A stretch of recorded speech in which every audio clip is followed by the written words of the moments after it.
faut que Alioune Tine arrête. C'est que moom day dundee fitna. C'est-à-dire bu fitna amee Sénégal day kontaan parce que ci la am dépense. naa fekk bu bon la. il est indigne. Macky Sall n'a rien à voir, n'a pas à discuter, dialoguer avec un individu. A fortiori quelqu'un boo xam dañ ko condamné pour diffamation, condamné ko pour débauche sexuelle.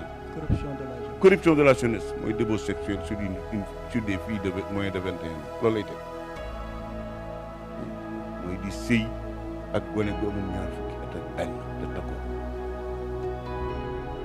def ko yoonu loolu la juge bi wax kon Alioune Tine li mu wax c'est d'abord demander à Macky Sall de trahir le peuple sénégalais parce que saay bu toll nii rey fi fukki nit ak ñeent daaw jéeg ren mu rey fukki nit ak juróom benn yàq fi alal ju du jeex kooku Macky Sall warut toog ak moom photo sax waru koo def ak moom Ousmane Sonko place am mooy kaso Ousmane Sonko